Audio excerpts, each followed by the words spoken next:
Hey, bro. So we're here to chat about Yeah, our experiences on March 11th, 2011. Fuck, 10 years ago now.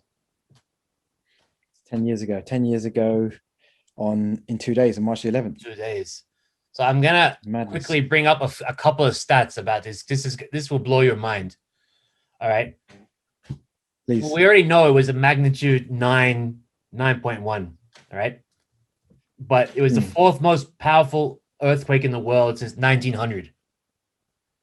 Right? It's kind of crazy. Wow. It moved the entire island of Honshu 2.4 meters to the east. Wow. I Yep. did not know that. And it Really? shifted. Listen to this one. It shifted the Earth on its axis, estimates between 10 and 25 centimeters. Wow. And Oh, also hold on, hold on. If it moved increased the Earth's Honshu, rotational speed by 1.8 microseconds. 1.8 microseconds per wow, day increased in speed, the that's rotational crazy. speed of the Earth. It's kind of crazy shit. It's madness. But what you said there earlier, you said it moved Honshu. It moved the So entire it hasn't island of moved. Honshu 2.4 So it's meters or changed eight. the shape of Japan. It's Well, literally changed the the shape of island Japan. It's just shifted. that Honshu's in the middle of the top. Yeah. The main segment of Japan, right? What were you doing Wow, on that day? incredible. On that day, I was working in a British recruitment company. We were located in Akasaka Twin Tower at that time, and just to give you a bit of background, before the earthquake happened, about a week before, an earthquake happened in New Zealand in the New Zealand office. And what Correct. happened in the Hayes New Zealand office? Oh, do you know that? You knew that? I knew You heard about the about New that Zealand news? one, but I didn't know about the Hayes office. So during that New Zealand earthquake, about a week before, the stairwell had collapsed in on itself. So they sent Hayes New Zealand sent Hayes Global a picture of the crushed offices and the crushed stairwell. And looking at that crushed stairwell was really scary because it was like four floors, like one set of stairs here, another set of stairs. They just completely like sandwiched on top of each other. So they had sent that, and we are like, wow, that's that. Hope no one died. I hope no one was hurt. It was a very scary looking scene. Anyway, fast forward a week. There was an earthquake on Wednesday around lunchtime, and then there was an earthquake on Thursday, the next day around lunchtime. Mhm. And by this time, we were thinking, okay, there's earthquakes coming at lunchtimes every day. And then Friday, the same kind of earthquake happened, right? So, but those other earthquakes lasted about what, 10, 15, maybe 20 seconds, not that long, under a minute for sure. So when Friday happened, the first 30, 40, 50 seconds were, we were just thinking, oh, again, this is the third day it's happening now. It's almost, what was it, 2:50 p.m. or something like that? Right. Similar time. This is going to pass. So I was just like, everyone calm down, nothing to worry about. It's fine. Earthquake was a little bit longer, right? So I was like, let me stand up. I walked over to the window. We've got these big ass windows, right? So I walk over to the window, and I just remember looking outside, and I see the cars starting to pull over, diagonally pull over, as you do when an emergency vehicle goes past. You're supposed to do that during an earthquake. And then one guy just got out of his car and he was scratching his head. That scene of this guy like scratching his head and looking around, I don't know, it set something off inside me. It was just it made me feel scared for the first moment because I was laughing and joking. And then our Australian senior manager, this guy is cool. Usually he's a tough guy, cool under pressure. He's famous for that, right?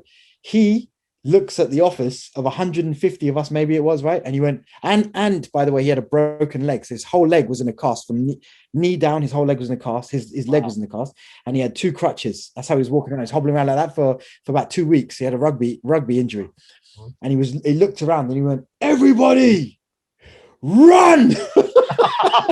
He dropped his crutches. Wow. Do you know what he set panic through everyone's hearts. Everyone, even Japanese people were like waiting under the desk, like as you would, right? That's how Japanese people are instructed to and taught to handle an earthquake. Just stay below, stay under a desk or stay under a chair or something. When they heard him, he's a powerful voice, a bellowing voice. Everybody run! Oh my god, the panic went mad. My Everyone ran God. outside. One Canadian guy, just threw a Chinese guy. He took the Chinese guy and he just threw it, and she smashed through the wall, big hole in the wall. Everyone was just stampeding through like gazelle. And then when we got to the stairwell, right down 7 floors, it was really. Oh, by the way, before we left, by the way, when he said everybody run, I forgot to mention the sounds, bro. Yeah, first of all, it sounded like I've never witnessed these sounds in first person ever, only in movies. It sounds like something in the Titanic. You hear these metal sounds like you're in the belly of the ship. So Mm. you're not on the top, you're not on the board, you're inside the belly of the ship, and you can hear the grinding of metal against you. Imagine hearing that in an office. The only thing I was thinking is that, oh my God, these metal beams, they're going to collapse onto themselves, because this was not a building that was meant to, didn't have those base stabilizers, right? The tremor stabilizers, Yeah. as you might call them. It doesn't have that because we're sitting on a hill. So we started panicking, and then on the walls, cracks started to appear. And then and then that was a moment when Dean was like, everybody run. And that was it, man. And when we got outside, we just remember seeing all of the Akasaka towers and Roppongi. They were like swaying like people in Roppongi, right? Yeah. Just like drunk people. It was horrible. We get to the evacuate. There's the kids' children's schoolyard, I think it is. We have to go to school parks or schoolyards because underneath there's no gas pipes. Right. So there shouldn't be any explosions there, which is the worst thing that kills people during earthquakes, right? Fires and explosions. Right. So it was madness. Wow. Where were you, man? So I was in Bank of America, Merrill Lynch. That's where you're working there, right? I was working at Bank of America in Nihonbashi. And we had that big one on the Wednesday that shook for like 30 seconds. I was at my desk. I'll never forget it. We had like another one, not as big on the Thursday. And then the Friday was just like the Wednesday one, but it just kept going on and on and on. And then we were all just looking at each other. There was nobody saying run, but we all just kind of got up. And everyone just, without even saying anything, just shuffled out. And down the fire escapes, everybody went down. And we met on the first floor. And then when the earthquake stopped, everything seemed cool. It was about an hour. We were downstairs on the first floor. Then we went back up to our desks. Yeah. And that's when they had on the TV the images of what the tsunami had done. Mm-hmm. So that tsunami had ripped through that entire town within that 1 hour that I was downstairs on the first floor.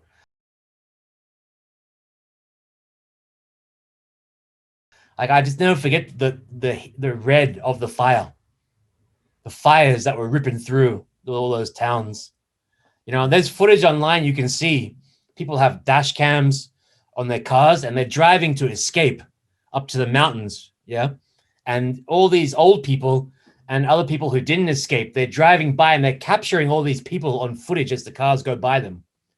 And all those people died. I think like 20,000 people are either dead or unidentified or missing. So you're watching it on the news, right? Yeah, we came back up and we had NHK on the news. Yeah, I remember I was watching that. The water just seeping in. It just kept going forward, just into land, and then just taking out cars, buildings. Yeah, and then for the next month, right? There had to be at least 1,000 aftershocks every day for at least the next month. You know what? Thousands in that one month. We all gathered in the restaurant, the cafe, whatever you want to call it, and everyone was discussing their shock, right, and how they were feeling. And then, of course, there was no more transport. There was no more trains, no more buses. I don't know how you got back, right? I had to walk back from Akasaka to Ikebukuro, which doesn't actually sound that long, but it was a very scary walk. Do you know why? Because I can't remember, it took hours. And first of all, I was looking for my roommate and I was looking for my friend, just to see if they were safe, right? And I had to walk through Shinjuku West Side, which is skyscraper city, the skyscraper town. The West Side Shinjuku. Right. Do you know how scary that was to walk through? Oh my days, it's gonna happen again. These buildings are gonna fall on my head. All these irrational thoughts. But one thing I was so surprised about, even during that time, like people were going to the shops and the combinis, and people were like lining up, man. Even after the earthquake, like at that moment where you saw the tsunami, you in your head you think, oh, more earthquakes gonna happen. There could be more casualties and so on and so forth. Like, let's start stocking up, as you do, right? You stock up. In all the companies I was going to, people were still lining up properly, man. They weren't people were panicked, but they were still orderly panicked, if that makes sense. Right. Like typical Japanese fashion, right? So it was one nice thing to see. I was living in Shibuya, right? And I walked home from Nihonbashi. It took 3.5 hours.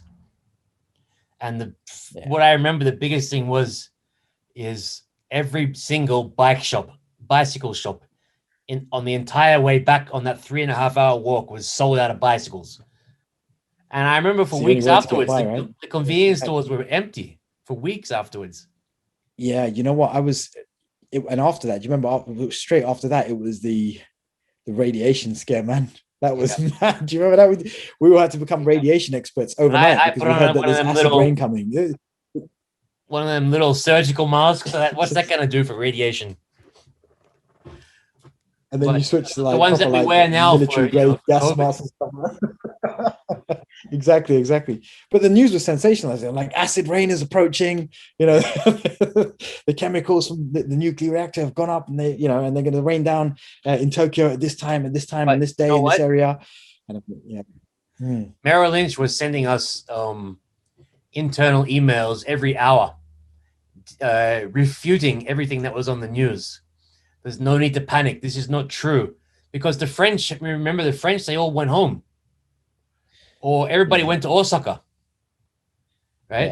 Yeah. But a good Merrill fun. Lynch didn't want anybody to leave. And they were really, really? yeah, they were putting out propaganda saying like Tokyo is safe, there's no need to go home.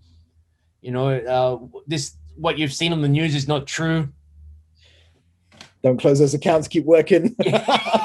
Bloody hell. I got to say, Hayes was great. Hayes said, no more work. There's no need to work. We are closing the whole company down. We will let you know when the company's up and running again. We're like, oh, okay, fantastic. And then obviously they were keeping in touch with us via emails. But yeah, it's funny you mentioned that because one of my clients, I heard about a long time later, I was laughing. He's working in a Japanese securities company, like your company. And he said on that floor, there was like 100 Japanese people and there was 2 French people. And when the earthquake happened, the Japanese people did what they were supposed to do, what they've been taught. They're going to hit down. The 2 French guys, they just got up and slapped their laptops down and just ran. And then the French were gone. Within days, they were out of the country. Like not just out of Tokyo. Retreat. No, I'm joking. I shouldn't say that. Out of the entire country. It was incredible. Also, one of the biggest things I remember is that for the next like 2 weeks, up to a month even, all of Tokyo was entire pitch black. And they had this big campaign called Setsuden that went on for like almost a year, like to save electricity because of the nuclear power plant problems. Yeah. That was crazy. I'll never forget, I went to, I don't know if you were there, but I was in Yoyogi Park and Eric was there. Were you there then? Rocky was there too. We were all there actually. We might have been, yeah. I was, yeah. And I said to Eric, like, what are you going to do, man? This is like typical Eric. Because like I was like, what, should I go home? Should I stay? And Eric was like, he goes to me, he goes, you know what? Japan's been good to me. I ain't leaving her now. Yeah. All right. Eric always had good little pieces of advice like that, rest in peace. We did some volunteer work as well. After about when was it? So wait, hold on, March. It was May. It was a month and a half after, right? And we went to Ishinomaki, which is in Miyagi-ken. It was one of the main areas that was hit. And Ryan, I went here for a week, around a week, I think it was. It was in the middle of Ramadan as well. So I was fasting, right? It wasn't baking hot, but it was hot enough to just, to do physical labor every day. That's what we were doing. We're putting the mask on, putting the helmet on, taking your, what do you call it? Your hammer. I don't know if there's a proper word for it. And then all kinds of metal equipment to smash stuff, clean stuff, break stuff down, fix stuff, reinstall stuff, clean the paint off, clean the oil off. So we were there for a week to do a lot of stuff. And then when we got to space, it was nasty because first of all, the stench, it was disgusting. We had a lot of time to talk to locals. Also, I didn't have any lunchtime, right? Because everyone was eating lunch and I thought I don't want to sit with everyone while they're eating. I'm in the middle of fasting, so I'm just going to go and talk to the locals. So I went and talked to the locals, so many different people. And I'll never forget what one old woman said to me. She said that basically, she says, it was like somebody took all the people in this area and just put us all in a blender and just blended us around and then just poured us back out again over here. And she said, for days, all you can hear is people saying, help me, please, I'm dying. I've lost my legs. Help me, please. I've lost my hands. Help me. Where's my daughter? All they can hear is that stuff. But you can't go out there. It's too difficult. What you going to, there's all debris. There's cars, bits of car. There was a ship on top of a house, like right in front of me. It might have been a boat. I can't remember, but it was big. And it was horrible. By the way, nighttime was scary as hell, man. It's just the smell, the idea of it. And everywhere you go, the houses were skeletons from under the first floors. So the second floors are intact, but the first floors have been completely wiped out. The structure of the house is just there. That's it. So what people are doing, what people have had forced to do is find bits of debris like a washing machine or a desk and use that as a stairway to climb up to the second floor and live on the second floor. They've turned their kitchens up. These are old people, difficult situation, but all you can see everywhere is the oil mark, the black oil mark everywhere, right? Is of where the water came to. And Ryan, I remember one of those days I went to there was this schoolyard where I didn't know any of this at the time. I only found out because I was exploring on my own. I took a bicycle and I was just exploring. And then I'll come back and ask the locals about what I just saw and what is that, what is that. I went to a schoolyard. This place was messed up because all you see is in the schoolyard on the front, there's, you know, the main playground area. There's a big clock and it's stopped at 2:50. It's stopped. It's there, stopped at 2:50, right? I went inside the classrooms. Every single classroom I went into was stopped at the exact same minute, 2:50. I was getting kind of freaked out. There's a kind of weird feeling going inside me because I was exploring the space and I was like, oh, this is really weird. And then I remember there was a weird smell. It was different to the smell of the actual village area. The village area, let me describe that one to you. The main area we were working on, it smelled like dead fish left to rot. Dead meat and fish left to rot for a long time. Is disgusting. But anyway, just going back to the schoolyard, just so I can finish up, is I was just walking through and having a look, and then I got to these kind of big metal doors. So I think they were like the fire exit doors, and I pushed it open, Ryan. I swear to God, pushed it open, and then it was a bit of an effort. And once it opened, the floor was black. I didn't really pay attention to it. So I'm walking up the stairs now. And I'm hearing crunch, crunch, crunch, crunch, like about 2-3 crunch steps, right? I looked down. It wasn't black. It was dead flies, right? Wow. They had all been locked. Somebody had locked the doors up on the upper floor and then this floor. And then I started kicking these flies out of the way. I was like, oh, this is nasty. So I'm moving there. And I was like, what the hell is this? So I go up to there, have a look at the roof, have a look at the school, so on and so forth.